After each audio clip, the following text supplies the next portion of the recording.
Carte sur table. Carte sur table, prenez le rendez-vous sur Aussi FM tous les dimanches à partir de 9h.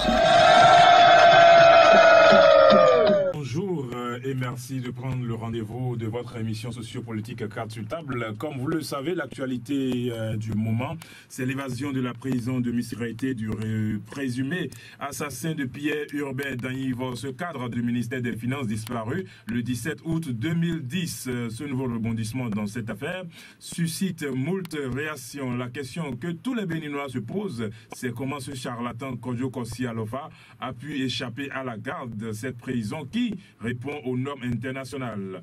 Parlerons-nous de complicité ou à qui profite cette évasion?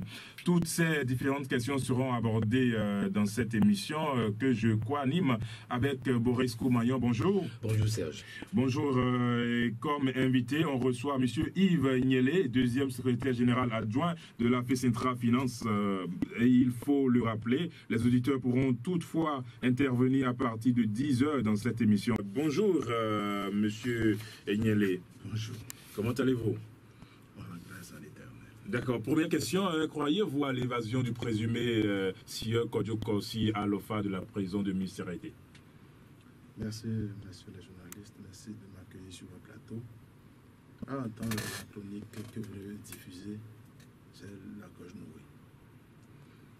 Je comprends que ma présence dans ce studio n'aidera qu'à comprendre un peu les actions menées par la FECENTRA Finance. Sinon, les interrogations sont allées plus loin déjà, au-delà de nos attentes.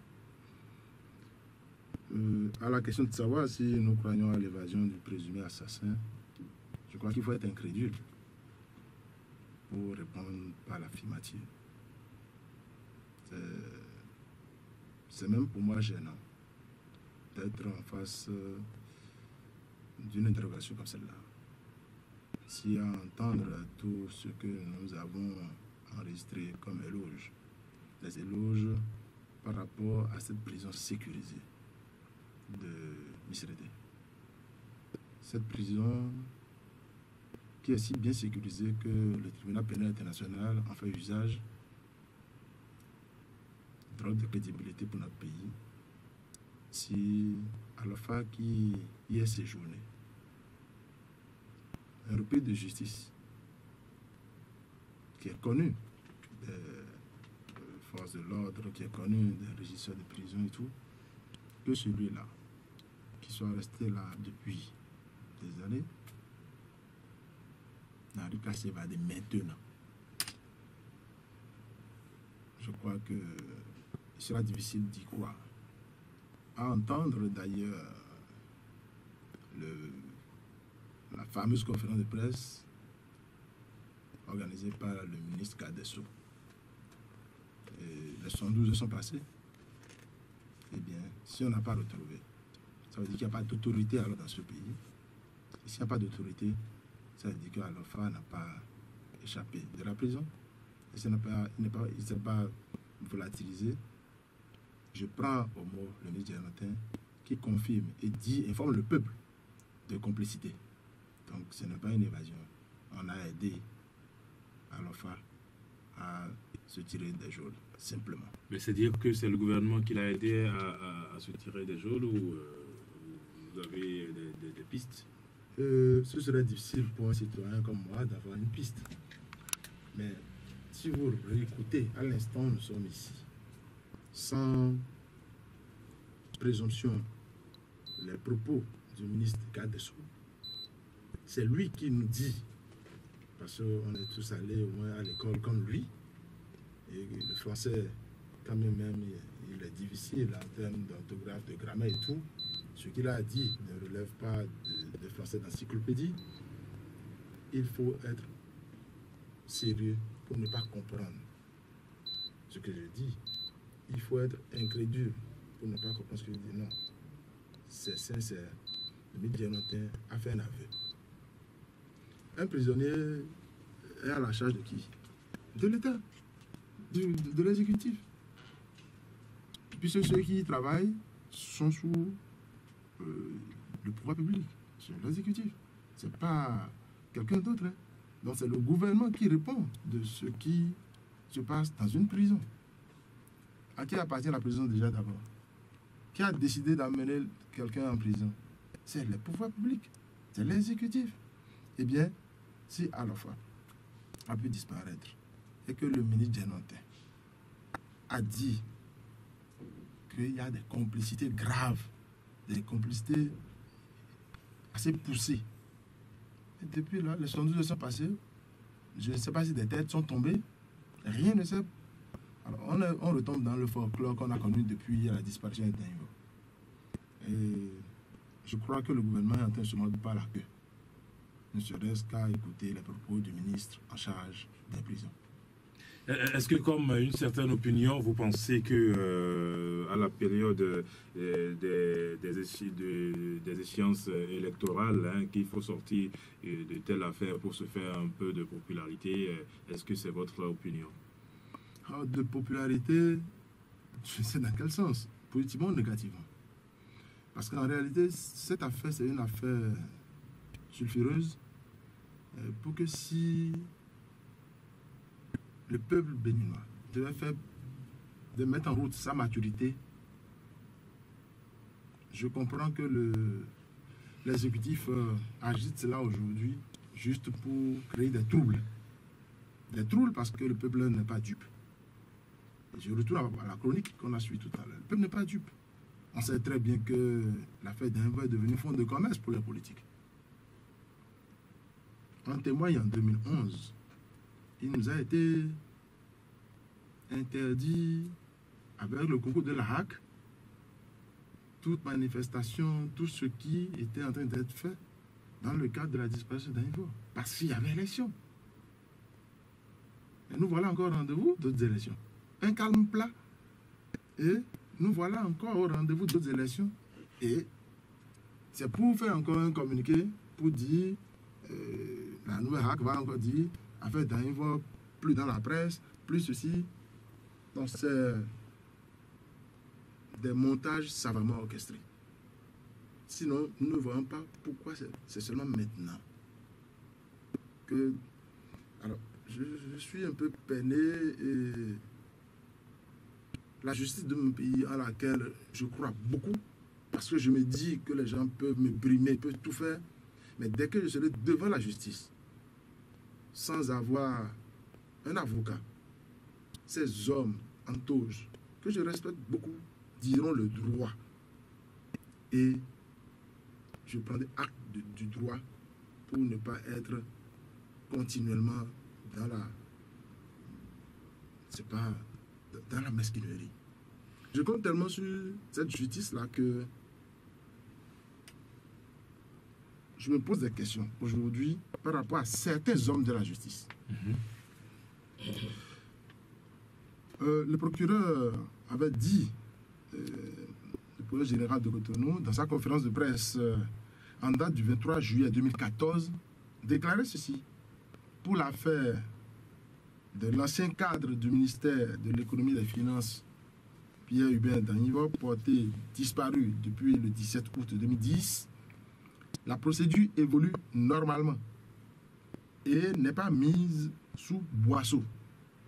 Le dossier serait mûr et connaîtra bientôt jugement. La grande difficulté de la justice est qu'elle n'est pas encore parvenue à mettre la main sur le cerveau présumé qui aurait assassiné ce cadre béninois.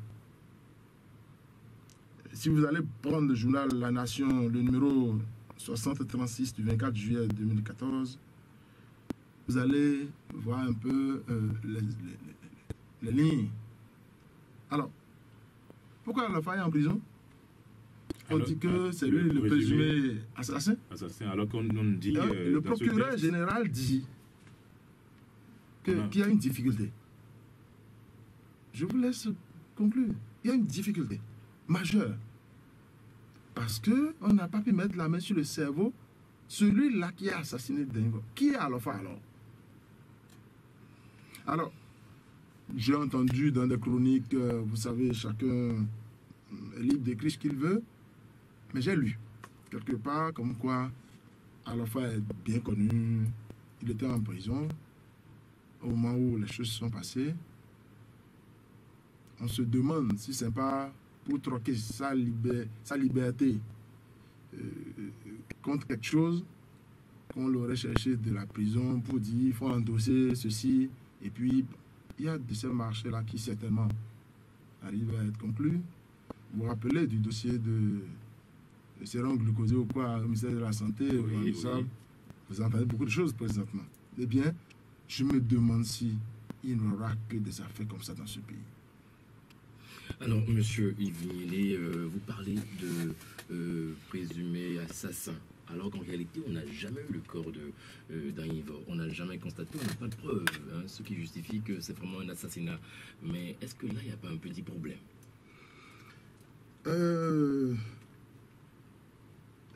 Je suis désolé d'être soumis à cette question parce que ça me ramène quelques années derrière. C'est difficile d'en parler lorsque la famille de Danyinvo certainement nous écoute là. Son papa a rendu l'âme dans l'an dernier parce que à chaque jour que Dieu fait, se demande si véritablement son fils ne reviendra pas. Surtout que le chef de l'État lui a promis son fils, sain et sauf. Bien, Danyinvo. Non, j'étais à Womé ce jour-là.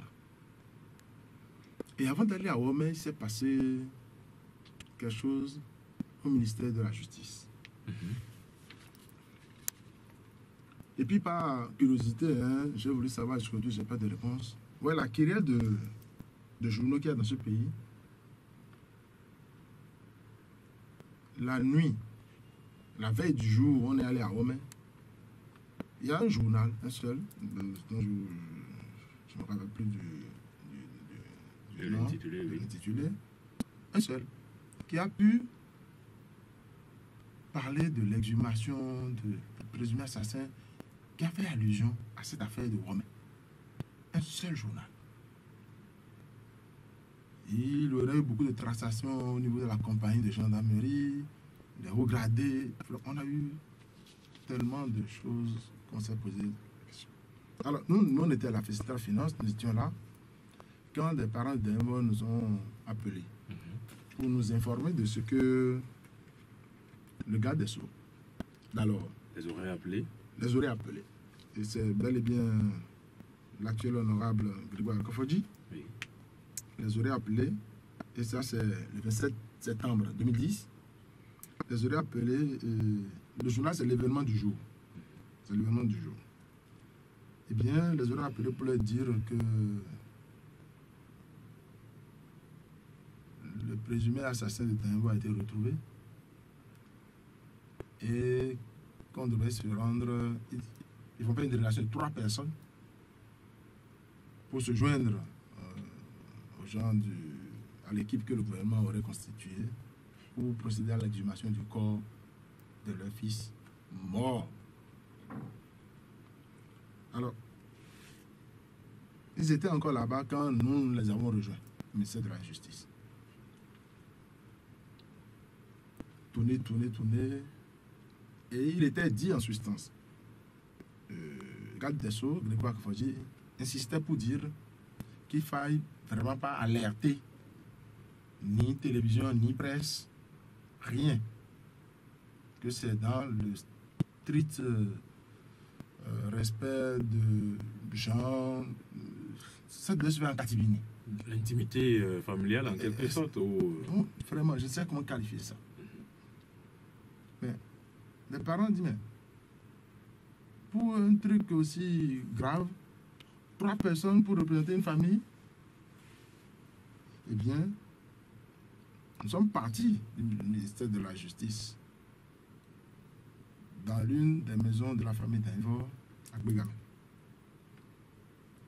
Nous étions là avec un avocat, paix à son âme, Maître Zambao, qui, au vu des tests, leur disait qu'il n'y a pas de limite pour le nombre de représentants de la famille. Que ça, aucun test ne le dit. Donc, ils peuvent aller autant qu'ils veulent. Hein. Ce qu'on dit de ne pas annoncer à la radio, à la télé et tout, pendant que la famille était dans la... Imaginez-vous qu'on vous dise, votre parent, là, on a retrouvé son cadavre. Est-ce que vous pouvez en faire une publicité? C'est pas possible. C'est même une honte, à la limite. Mais je me pose la question jusqu'aujourd'hui, à savoir, qui a informé alors les télévisions? Parce que nous étions assis au domicile familial à Bégamin, quand nous avons vu en bande passante l'information circuler. Or, le garde des Sceaux dit, il ne faut pas en parler. On était dans un état d'âme. Sinon, on devait poursuivre justement ça là. Et la télévision doit pouvoir dire d'où l'information est venue pour qu'on soit en train de publier. Mais c'est aller plus loin. Puisque on s'est rendu à Wome et à Kango. À Kango, là. Mais c'était bourré de monde déjà. Nous avons eu de la peine à se frayer un chemin pour aller sur les lieux. Et qui plus est, et tout le recommandement de toutes les forces de ce pays était sur les lieux. Tous les corps confondus, habillés de ce pays. Et il y avait... Non, c'était... Je ne sais pas s'il y a un autre événement qui aurait réuni autant de monde. Eh bien, on est allé. On a pu approcher le tout. J'y étais. Oui. Avec le secrétaire général des centrales et confédérations syndicales. Il y avait du monde. Et avec la famille d'Anivo. Et on a vu ce Alofa qui physiquement ne peut même pas terrasser notre collègue d'Anivo. Parce que moi je l'ai vu assez frêle. Que ce soit lui, il était menotté sur les lieux. Que ce soit lui qui a fait chose là. Il y avait une odeur insoutenable. Parce que le corps était dans un état de putréfaction très avancé. Et le trou qui a été creusé pour déposer ce cadavre-là n'était pas du tout profond, justement. Ce qui fait que bon, l'odeur s'envolait dans le quartier. Bon, tout en s'arrachant les narines avec 2 doigts, pour souffler un peu l'oxygène pollué et on cherchait notre souffle, ben, on a dû sortir de ce trou pas du tout profond là, des restes humains. Mais je ne sais pas, peut-être que lorsqu'on meurt, on devient, en matière de taille, on devient beaucoup plus haut, ou bien on se rétrécit. Danivo, c'est un monsieur qui a une carrure, physiquement. Physiquement, donc vous ne... Ce qu'on a vu à Rome, moi, personnellement, ça m'engage. Ce n'est pas... Danivo mort ne serait jamais. Mais pourtant, ça a été attesté par des médecins légistes venus un peu partout. Bon, là encore, je suis désolé. Parce qu'en réalité, aucun médecin légiste de ce pays ou venu d'ailleurs n'aurait fait un travail pour attester de ce que ce corps-là est celui de Daniel. Il y a eu des hommes politiques. Il y a eu des gens du pouvoir. Je vous assure, je dis aucun. Parce que j'étais au palais de la République. On a été accompagnés là-bas par l'archevêque de Cotonou. On s'est gagné sous les tractations de l'ancien président du Conseil communal social, Nicolas Adawé. Mais là, franchement, le chef de l'État, pour me résumer, était fâché, vraiment fâché. Puis il disait exactement ceci. Oui. Il a demandé à la coopération de nous envoyer des gens pour faire les tests d'ADN et tout. Et que malgré tout ce qu'on a, ils ont mené comme démarche. les gens ont empêché que le test soit fait. Et que les gens ont tourné, ils étaient obligés de repartir. Alors, ça, c'est la parole du chef de l'État au palais de la République. Je me pose la question de savoir le moment où le test ADN a été fait finalement alors. Parce que les propos du chef de l'État, j'y étais. Sa colère était simplement due au fait que le test d'ADN n'a pas pu être réalisé. Jusqu'au moment où les intéressés ont repris leur vol et sont partis. Il y avait le médiateur, il y avait les représentants de ça, les représentants de SAGE de Porto-Novo, c'est la passion de Karim Da Silva, il y avait plein de gens qui étaient là. Eh bien, je m'inscris en faux contre tous ceux qui vont vous la convaincre de ce qu'il y a eu un test d'ADN. Il n'y en a pas eu. Et ça, le chef de l'État n'en était pas du tout heureux. D'accord.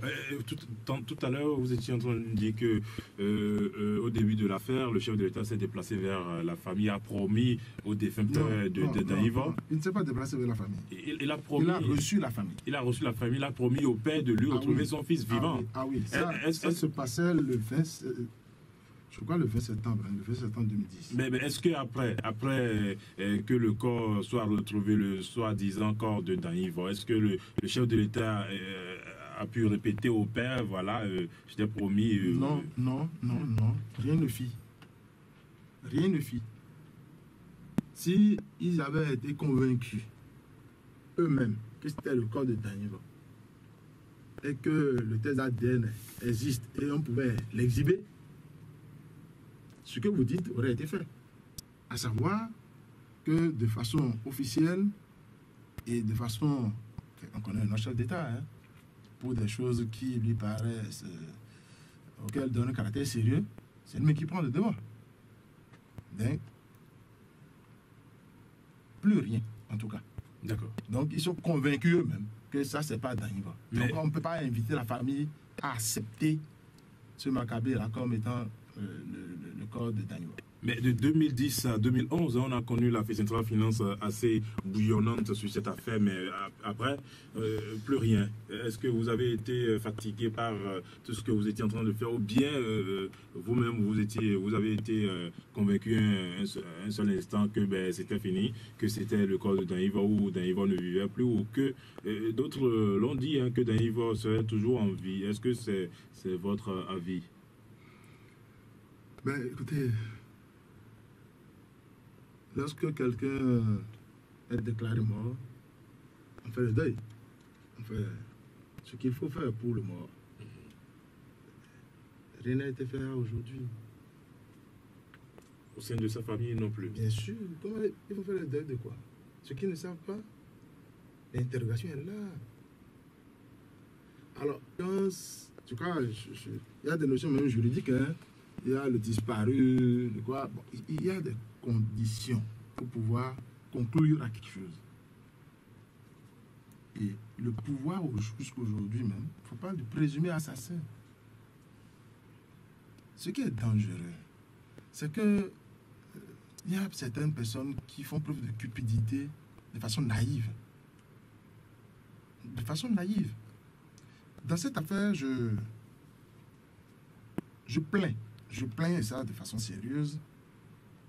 Le conseiller technique du chef de l'État aux affaires économiques et monétaires d'alors, bancaire, Marcel de Souza. Aujourd'hui ministre du Développement. Bien. Mais ce monsieur a eu l'outrecuidance. Oui. N'étant pas garde des Sceaux, je ne sais dans quel rôle il se trouvait, mais conseil dans une affaire qui n'a rien à voir avec les prisons ni les choses là, annoncé. Et ça, vous pouvez le noter, hein, c'est sur GovTV qu'il a déclaré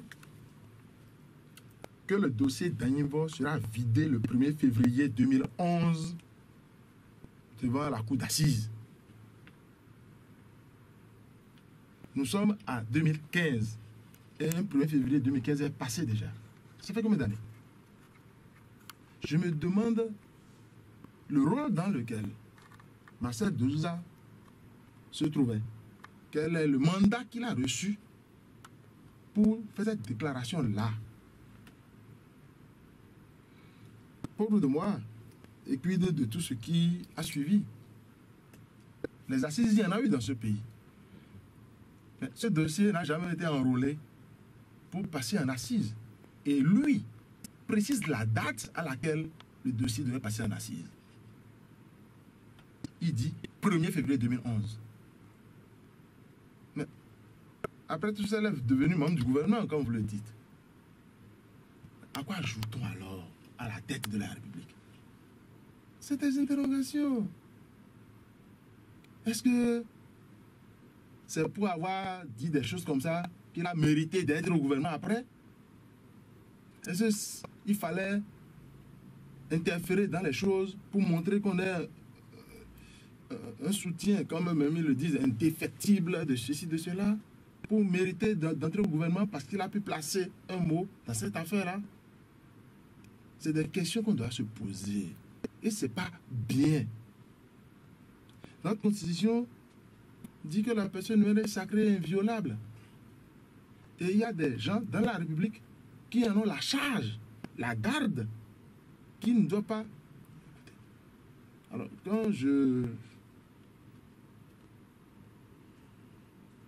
ne sais pas si les uns et les autres seront fiers de se revoir demain, ou si, après avoir parlé, se revoir devant leurs enfants, devant leur famille, et devant la conscience divine pour commencer par faire leur propre procès en entendant que le jugement dernier dont on parle s'invite à leur chevet. Monsieur Yves Niélé, je pense qu'on est en train d'évoluer dans le débat. Et la question qui revient à présent, c'est de savoir ce qui aurait motivé la disparition de Pierre Hubert Danhivo, surtout qu'il est au cadre du ministère des Finances. Qu'est-ce qui cacherait, ou bien est-ce qu'il a des informations très utiles, des secrets qu'on sait qu'il détient? Cette question, nous-mêmes, nous la posons. Et si vous suivez bien certaines déclarations encore des gens du pouvoir, ils reconnaissent qu'il n'est ni directeur ni chef de service. Ça a été dit par les hommes du pouvoir. Est-ce que, par récurrence, c'est quand on est un directeur ou chef de service que la disparition doit être une préoccupation? C'est un cadre supérieur du ministère des Finances. C'est un homme tout court. Vous et moi, vous voyez sur les chaînes étrangères que même la disparition d'un chien, ça fait courir. Parce que c'est pas si le chien est enragé, les dégâts que ça peut occasionner, ainsi de suite. Ici, c'est un homme. Et ce qui m'a gêné aussi, bon, c'est peut-être dans l'émotion que le chef de l'État avait tenu ses propos. Il a estimé que lui également, il a perdu une de ses sœurs, a été portée, a disparu comme ça, mais que ça n'a pas fait autant de vagues. Il a dit à quelle occasion? Pendant qu'il nous recevait au palais. Alors, si c'est... il n'était pas encore chef de l'État. Et je ne souhaite pas qu'il perde un autre parent aujourd'hui. Si un autre parent à lui devait disparaître aujourd'hui, je sais tout ce que les hommes en uniforme, tout ce qu'on va déployer. Parce qu'aujourd'hui, les chefs de l'État. Hier, au moment où sa soeur a disparu, il n'était pas dans ce rôle. Et si sa famille s'est tue là-dessus, et si les gens ne se sont pas levés pour ça, c'est leur affaire. Il faut en parler pour que ceux qui ont la charge de veiller à cet état de choses-là soient informés et prennent leur rôle. C'est ce que nous on a fait à la Finance. J'ai été un peu froissé que face à ce genre de choses, que le chef de l'État parlait de sa soeur comme ça. La soeur là, franchement, c'était pas bien. Et que l'on se dise aujourd'hui que Dainva a disparu. Depuis 2010. le mardi 17 août 2010, et que le chef de l'État, pendant des semaines, n'a pas été informé. Il dit n'avoir pas eu l'information. Alors que dès que ça s'est passé, on a mené des enquêtes, on a posé des questions, et lorsqu'on a vu que c'était devenu inquiétant et qu'il n'y avait pas de traces, la Centrale Finance tout de suite a fait ce qu'elle devait faire en lançant un avis de recherche avec la photo de Dainva.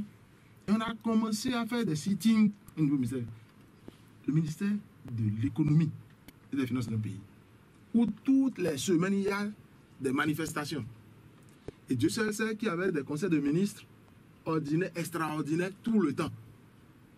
Mais est-ce que ce n'est pas grave qu'on dise que le chef d'État n'a pas été informé pendant que tout ça se passait? Pas très loin de la présidence. Hein. Et les presses relayaient ça. Je crois que c'est bien. Alors, le chef d'État a été informé et on a mis sur pied une cellule de crise. On a même mis les forestiers dedans. Donc c'est pour aller bêcher les forêts et chercher. Mais tout le monde tranquille. Hein. Dainva a disparu avec une voiture.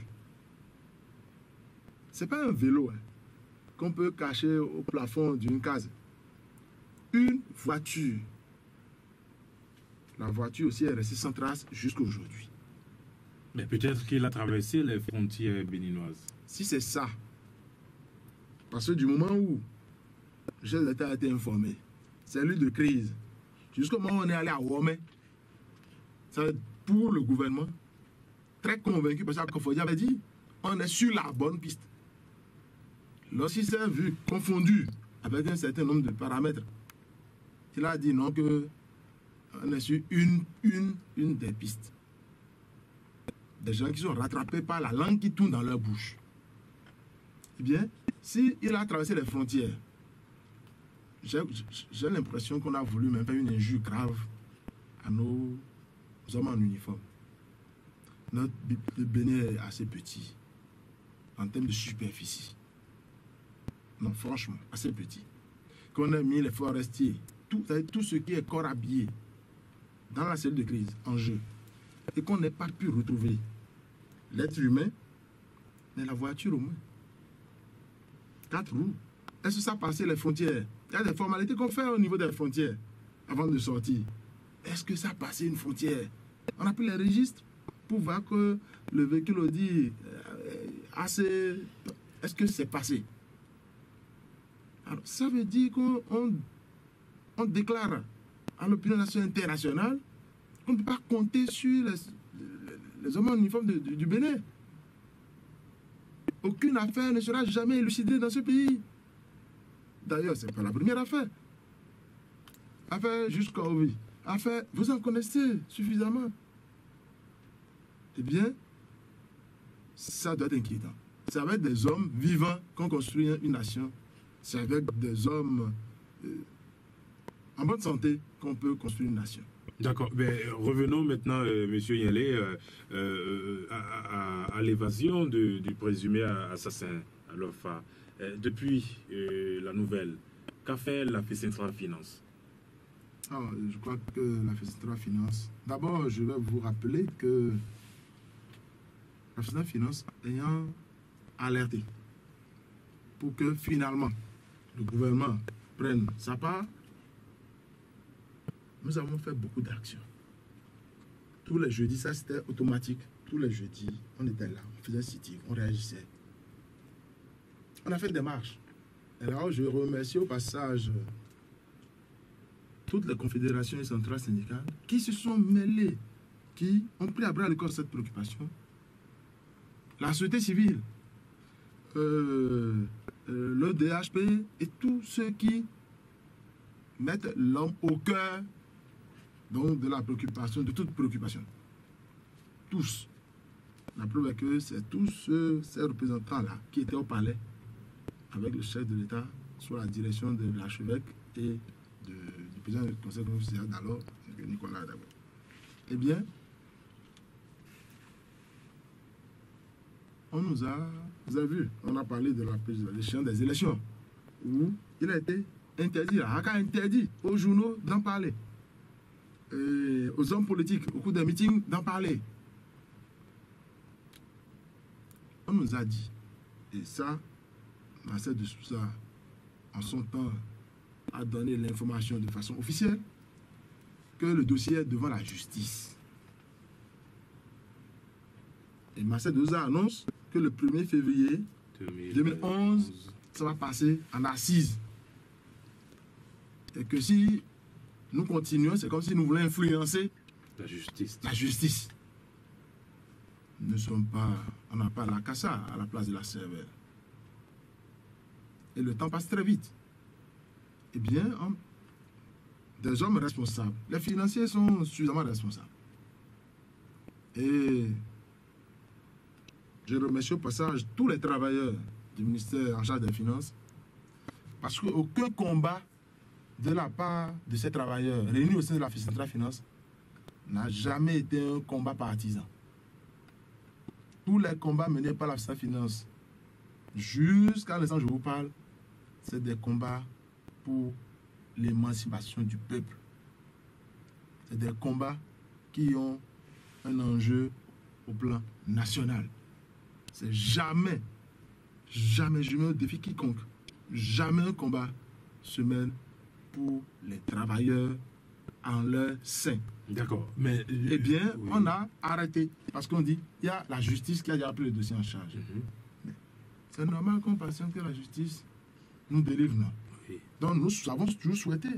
Et jusqu'au moment où le procureur général déclare encore, il n'y a personne pour être aussi dubitatif que nous de la Centrale Finance. On joue à quoi? Pourquoi il y a eu le juge d'instruction au moins qui a écouté les uns et les autres? Qu'est-ce qu'on a entendu dans l'OFA? Parce que le gouvernement a eu beaucoup d'émissions dans ce dossier au plan judiciaire. C'est Marcel de Sousa qui n'a rien à voir, je le dis. Donc il y avait, le gouvernement est intéressé par le dossier. Intéressé dans le sens d'apporter la lumière ou bien d'étouffer le dossier. Ça, on ne le sait pas. Mais pourquoi on s'empresse? Laisser la procédure que les magistrats du siège ou bien de quoi, du parquet, on ne sait pas, et on programme les dossiers pour faire les assises. Mais c'est quelqu'un qui n'a rien à y voir. Un intrus qui l'annonce. Mais les gens de la justice sont là, ils sont tranquilles. Puisque le dossier, ça veut dire quoi? Que le dossier est vide. On ne peut pas programmer un dossier vide. C'est pas possible. Vous allez dire quoi? Le président de la séance dira quoi? Et on va statuer sur quoi? Eh bien, si aujourd'hui, on est à la veille des élections, et Alpha disparaît, alors qu'on a entendu dans la chronique qu'il vivait de beaux jours là-bas, nous on a appris aussi qu'Alpha était fatigué à un moment donné d'y rester parce que la promesse n'a pas été tenue. Ah, c'est ce que vous avez appris. Oui, Dame Rumeur l'a dit abondamment. Dame Rumeur a dit. Alpha était devenu gênant à un moment donné parce que il semblerait que ils se connaissent très bien. Hein? Ceux qui l'ont déposé là-bas, et lui se connaissent très bien. Ils sont plus un repris de justice, on a dit. Oui. Donc il est connu. Il semblerait qu'il s'est mis à parler, à beaucoup parler dans la prison. Et quand les élections arrivent, il fallait, s'il y a un témoin à charge gênant, non, la question nous nous sommes posés cela, parce que dès que l'information est venue, la FICENTRA s'est réunie. Les travailleurs du ministère sont réunis le mercredi 11 février 2015. Oui. Et on a sorti un communiqué où on a retracé un peu le film de tout ce qui est passé jusqu'aujourd'hui. Mais qu'on nous dise, et le communiqué s'est achevé sur des interrogations. Je vous dis, par exemple, on dit, mais une des interrogations. Comment a-t-il pu organiser cette évasion? a-t-il été finalement tué? Était-il réellement l'assassin de Pierre? Sinon, après les différentes auditions, le cerveau présumé de l'assassinat dont parle le procureur général serait-il différent du charlatan Alpha? Un repris de justice qu'on nous avait présenté dans une bicoque à Home et à Kango, avoir tué son client et enterré dans sa concession, à quel jeu joue encore l'exécutif dans ce dossier à travers la conférence de presse du ministre de la Justice. Dans tous les cas, la garde du prisonnier incombe entièrement au gouvernement qui doit répondre de ce qui est arrivé aux détenus. Est-ce que depuis que les présumés coupables ont été arrêtés, la Centrale Finance a-t-elle fait une délégation vers cette prison de Misralité pour rencontrer c'est pas dans la procédure, c'est pas normal. C'est pas normal. Ceux qui peuvent y aller, c'est peut-être des avocats. Vous en avez eu des avocats de la famille. Mais pour que l'avocat y aille, je crois qu'il y a des moments privilégiés pour aller. L'instruction organise tout ça. Je fais ici un clin d'œil à la mémoire de l'un des avocats, M. Samao, qui s'est beaucoup investi pour ce dossier-là. Eh bien, les avocats ont forcément, à un moment donné, besoin d'écouter, besoin d'aller vers les uns les autres. Alors, est-ce que l'avocat de la famille ira vers l'assassin? Non. Non. L'avocat est là pour défendre la famille. L'avocat ne peut avoir accès au dossier que lorsque ce serait programmé, le jugement serait programmé. Ce n'est pas l'avocat de Alpha, c'est l'avocat de la famille. Mais l'avocat, je crois, n'aurait pas eu à contacter le supposé assassin avant de le rencontrer au prétoire. Bon, donc, on n'aurait pas... C'est comme si on fait un soutien à la justice également, en cherchant à le rencontrer à l'OFA ou à faire quoi que ce soit. Eh bien, nous sommes respectueux de tout ce qui est républicain, de ce qui est test et des procédures, pour que nous ne taxe pas de voyous, de ci, non. Nous nous respectons suffisamment.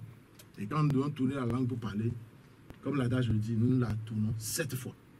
Contrairement à ceux qui font des déclarations au sommet de l'État, qui font des promesses qui ne tiennent. Alors, monsieur Yves Vignelé, selon vous, est-ce que cette affaire, en vue de tout ce qui se passe avec les rebondissements et autres, est-ce que selon vous, cette affaire aura une suite favorable? Ben, jusqu'à l'instant où je suis avec vous dans votre studio, je continue de croire en la justice de mon pays. Le droit sera dit un jour. Si on a attendu 2010, on est à 2015 là. Je vous en prie. J'ai entendu le conseiller spécial du chef de l'État en quoi les affaires politiques ou pas. Non, bon, là encore, je parlais d'Alessandre de Routondi, c'est lui faire une bonne publicité. Parce que lui, il avait dit sinon, que dans la famille d'Anivor, sinon, je voulais faire abstraction vraiment de ça. Parce que ce n'était pas digne de quelqu'un qui est même de la santé, hein, de banaliser l'être humain comme ça. C'est grave. Et je ne sais pas si, quand il dit ces choses, il se revoit, il s'écoute après. C'est vrai que, comme vous le faites si bien là, je crois que c'est autour du 19 septembre 2010, que il paraît qu'il est conseiller chef de l'État. Bon. Et il a dit des choses assez graves. Et à sa suite, Maxime Koudissi, également, qui ont estimé que dans la famille d'Anivor, c'est une habitude pour les gens de disparaître. Bon, est-ce que la famille d'Anivor, vu des allégations que vous trouvez graves, n'a pas... Non, la famille a réagi. Et de quelle manière? Et c'est comme ça que dit, c'est l'habitude des gens de la famille de disparaître et de donner le cas de Joachim d'Anivor, frère de Pierre Hubert d'Anivor. Ils ont même donné les hommes de Joachim. C'est si grave. Je ne sais pas si ceux-là, un jour, si ce sont des croyants, quand c'est la conversion religieuse, vont pouvoir demander à Dieu de leur pardonner. Nous avons réussi. Et c'est ça aussi, l'action salutaire que nous menons, comme je l'ai dit. Nous avons réussi avec la famille à faire revenir de la Côte d'Ivoire Joachim Danilo. Et il est venu la veille de sitting. Et le lendemain, où il y a sitting, nous l'avons présenté devant la presse, devant toutes les caméras qui étaient là. On a présenté Joachim Danilo. Et on a pris toutes les précautions. Sinon, ceux qui déclarent ça sont capables de l'assassiner pour que la preuve ne soit pas établie que Joachim vit très bien, qu'il n'a pas disparu. Franchement. Mais face à de telles allégations, est-ce que la famille n'était pas en mesure quand même de porter plainte devant la justice? Est-ce que ça a été fait? Si, Joachim au moins vit. Et on a menti pour dire qu'il fait partie des gens qui ont disparu déjà une fois dans la famille là. On a apporté la preuve, mais ce qui était beaucoup plus brûlant, puisque lui là a encore le souffle. L'idée de porter plainte n'a pas tout de suite intéressé. C'est celui qu'on ne rencontre plus, celui qui a laissé femme et enfant. C'est ça qui avait emporté tout le monde. Et on n'avait pas pensé qu'il fallait poursuivre ça. Mais Pierre Hubert, lui, on ne le voyait plus. Et c'est pour faire taire ceux qui le disent. Alexandre Montonji, là, pour le faire taire.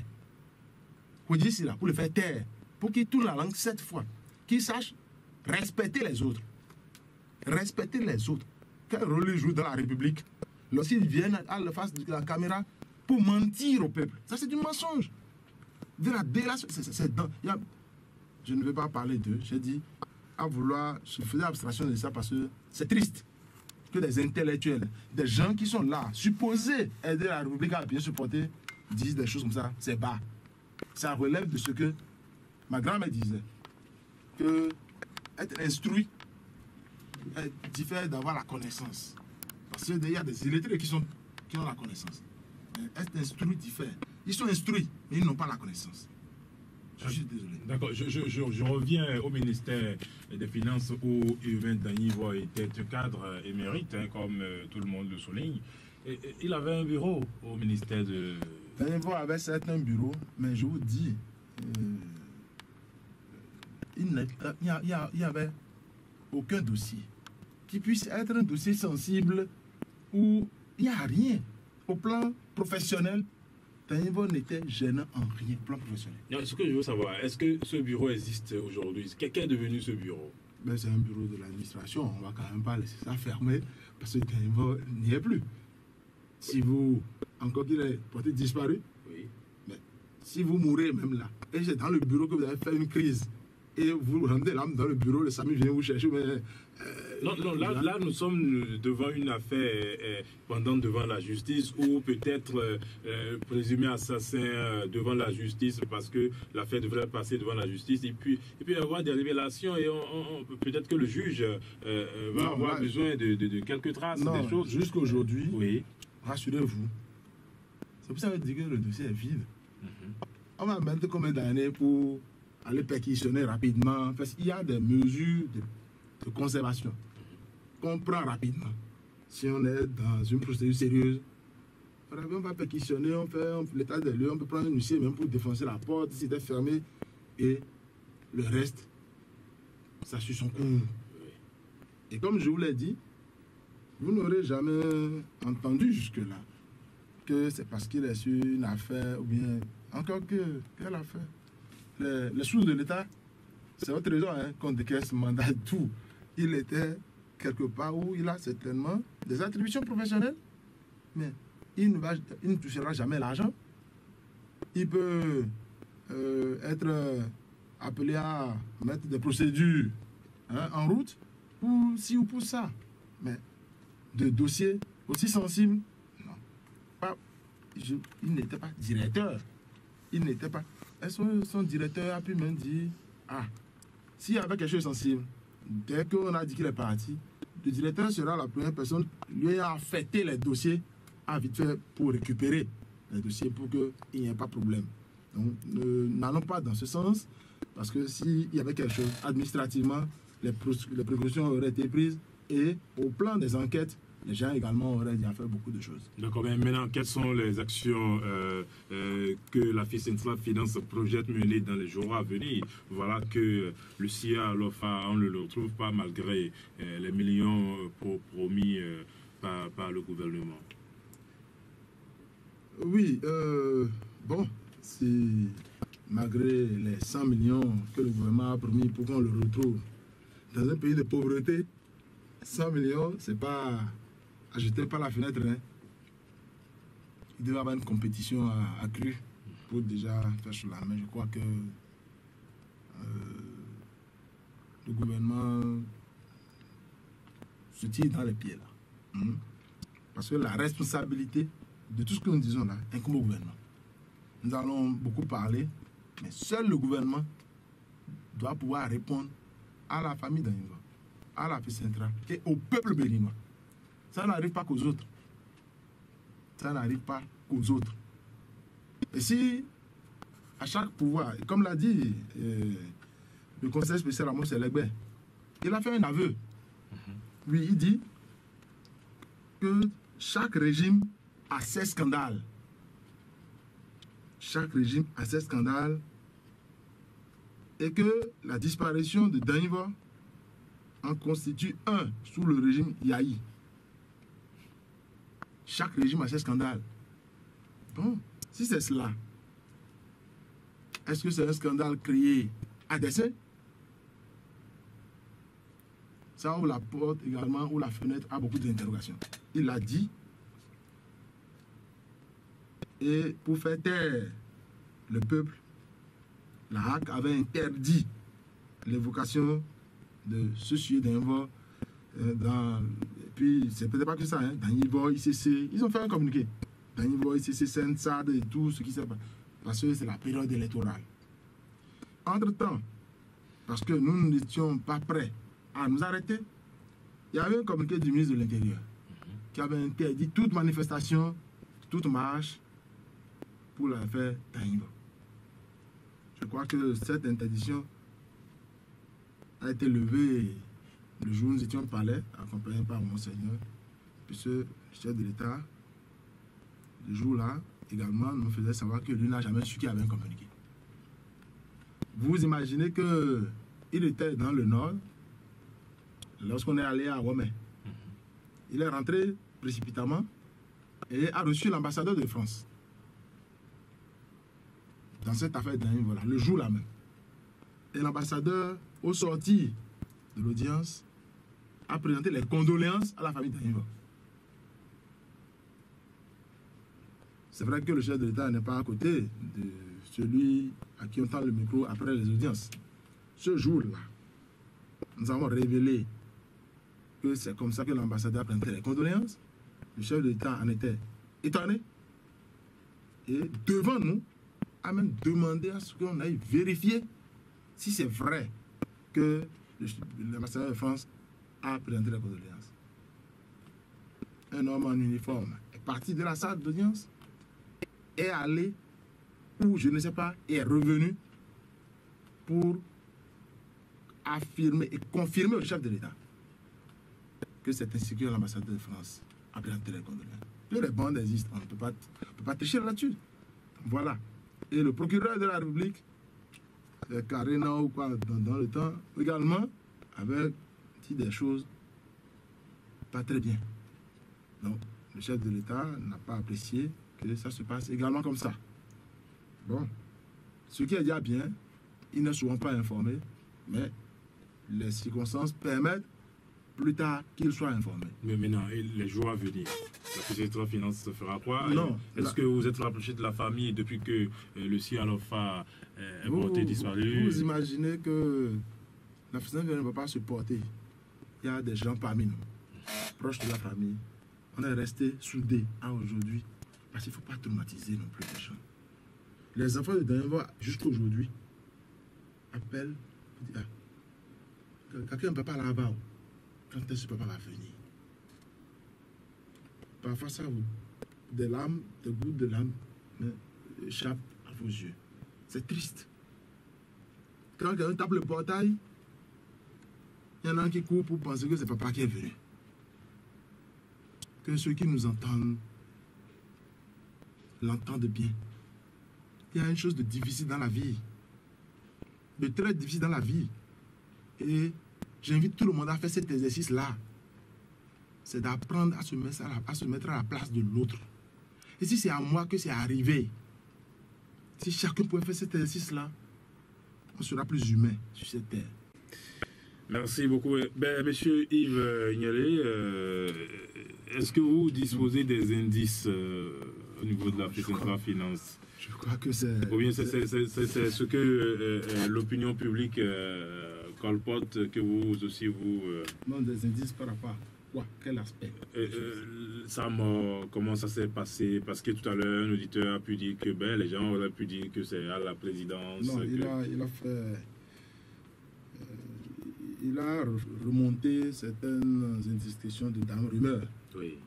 C'est vrai que la rumeur a été insistante comme quoi il a été découpé en morceaux, et la voiture même, parce que la voiture a été mise en morceaux de ferraille, on a tout attaché, on a largué ça en mer, Oui. machin. Il a parlé de l'ancien ministre Abossou, Sondi Bernadette, non, je crois. Oui.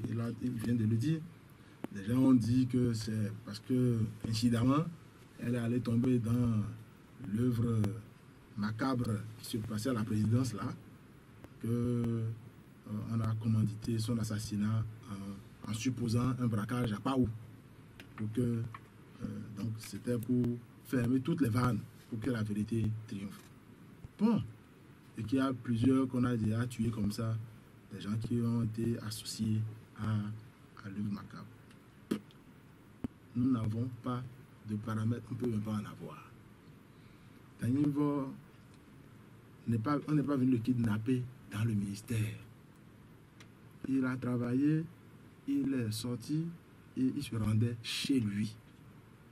La Centrale Finance a quel moyen pour dire nous voulons préserver la sécurité? Ce n'est pas le rôle d'un syndicat. Assurer la sécurité des personnes et des biens dans un pays, ce n'est pas le rôle d'un syndicat. Et c'est pour ça que ça doit interpeller tout le monde. La sécurité, au moins, dans vos studios, relève peut-être de vous. Mais dès que vous sortez d'ici, là, ça relève de qui? L'État. De l'État. Je ne vois pas vraiment pourquoi on peut se permettre de déplacer les rôles. Non, on ne peut pas déplacer. Et nous ne pouvons même pas nous arroger le droit de dire nous voulons sur la sécurité du personnel du ministère de l'Économie et des Finances. Ce n'est pas possible. Eh bien, de quel indice? Non. Est-ce qu'on a besoin d'indices? Notre indice, c'est d'abord la constitution du Bénin. Cette constitution, au nom de laquelle tous les chefs d'État prêtent serment, lui a confié des rôles républicains. Ils ont des obligations.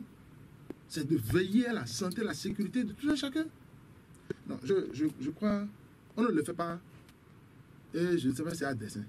Vous imaginez que le chef de l'État, par exemple, se fâche pour dire ces petits-là m'insultent, mes enfants sont plus diplômés que... Bon. Ce n'est pas de ça qu'il s'agit. Il s'agit de la sécurité des hommes, la sécurité des personnes et des biens dans la République. On ne peut pas s'offusquer d'un certain nombre de choses lorsque le rôle premier, on ne le joue pas.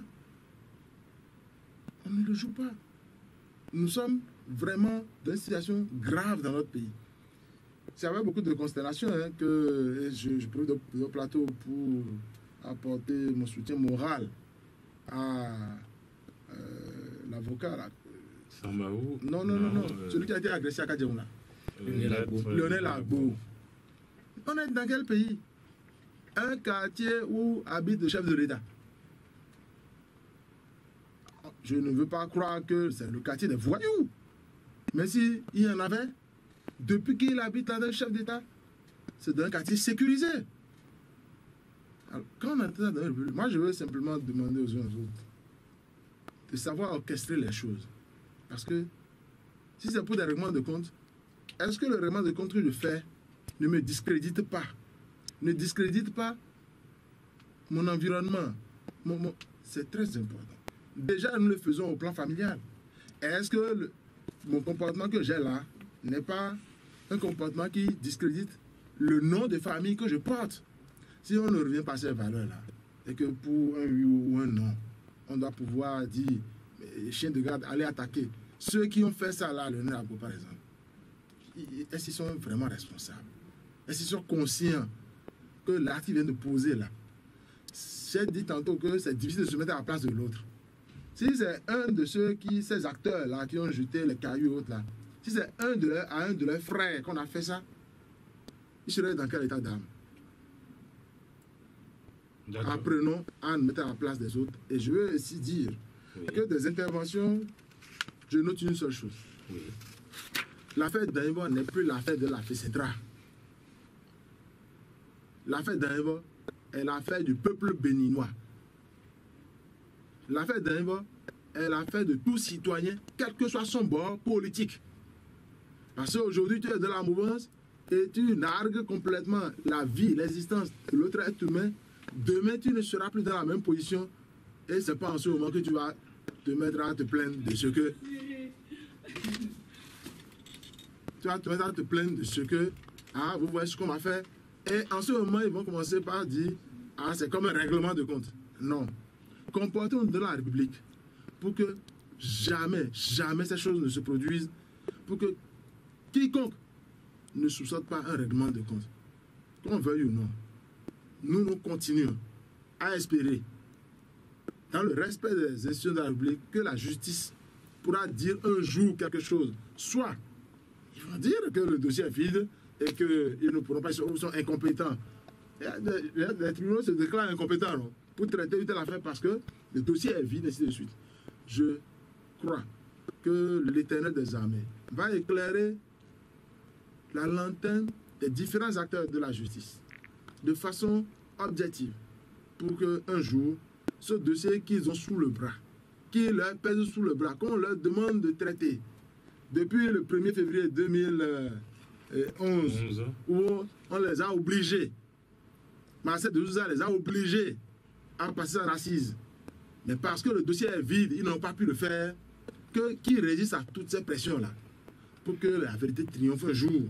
Vous voyez les affaires de coup d'État de 72, ou bien les affaires de 75, tout ça, c'est quand le régime est parti et le vent souffle un peu, que certains acteurs ont écrit des livres pour dire ce qui s'est passé en ce moment-là, ainsi de suite. C'est sûr, on saura la vérité.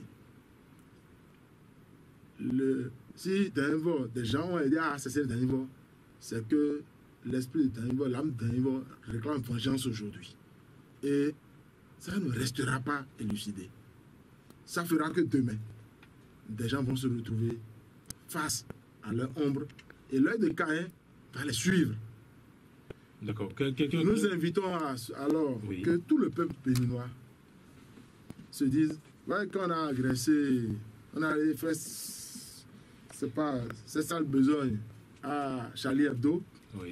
Vous avez vu tout ce que ça a induit comme mouvement. Il y a eu d'autres assassinats. Vous avez vu. Même notre chef d'État est allé là-bas soutenir cela. Mais je l'invite à faire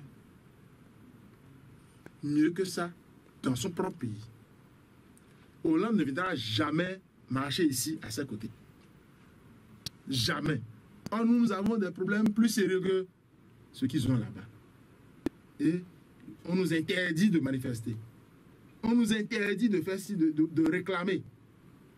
Mais nous prenons l'argent du peuple pour aller réclamer, soutenir les autres. Non, il y a quelque chose qui ne va pas. En tout cas, syndicalement, nous ne comprenons pas ça. Quand on sait qu'on a été gazé, la dernière fois à Bouche Travail, le 29 décembre, et on voit les interdictions de marche, tout ce qu'on fait là, la liberté est menacée. Mais on se permet d'aller soutenir les autres. C'est une injure au peuple béninois. Et moi, j'aurais souhaité franchement que si c'est des conseillers là, chef d'État en a, je présume qu'il est de bonne foi et qu'il a vraiment l'amour pour ce pays. Mais si l'entourage n'est pas bon, lorsque vous avez un membre qui est qui est souffrant et qui est gangréné et conduit à la mort clinique de tout le corps, il faut très tôt se séparer de ce membre-là. J'ai l'impression que les conseillers en font un peu trop. On en a cité certains. Ils en font un peu trop. En quête de quoi? C'est le ventre. C'est le ventre. La dignité n'a pas de prix. On peut être digne dans une république en faisant ce qu'on doit faire et de tourner dos à tout ce que nous vivons de par les hommes politiques. La politique, ce n'est pas ça. C'est là de gérer la cité et gérer, on ne doit pas dire de bien gérer. Gérer là, c'est sous-entendu bien faire. Quand on dit travail bien fait, c'est pas normal. Quand on dit de travailler là, c'est faire ce qu'on doit faire et le faire correctement. Donc, si on doit gérer la cité, mais de mettre tout ce qu'on fait là sous le couvert de ce que chaque régime a ses dossiers macabres, chaque régime doit assumer un certain nombre. Rien ne peut être normal au cours de l'existence d'un exécutif. Je crois que ça n'encourage non plus la jeunesse à s'aventurer. Ça n'encourage pas à avoir la quiétude nécessaire. Le dossier de l'Invo n'est plus, je dis, n'est plus un dossier Central Finance. Dès le départ, je l'ai dit, parce qu'avec votre chronique, c'est tous les citoyens. Et pris de paix et de justice. La dame a dit tout à l'heure, je suis femme et ça me gêne en tant que femme d'entendre ce dossier d'Invo de la manière dont ça tourne comme un serpent de mer. La FECENTRA a beaucoup de choses à faire dans les prochains jours. Oui, et est-ce qu'on peut les... Mais nous réservons. Est-ce qu'on savait que les gens étaient en train d'organiser l'évasion d'Alpha? Ou l'assassinat d'Alpha, si c'est gênant? C'est des questions que je pose.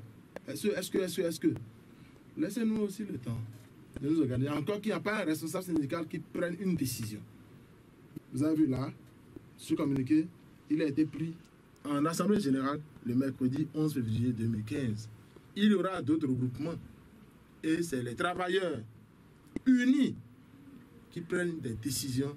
Les responsables ne sont là que pour mettre en œuvre et organiser les travailleurs.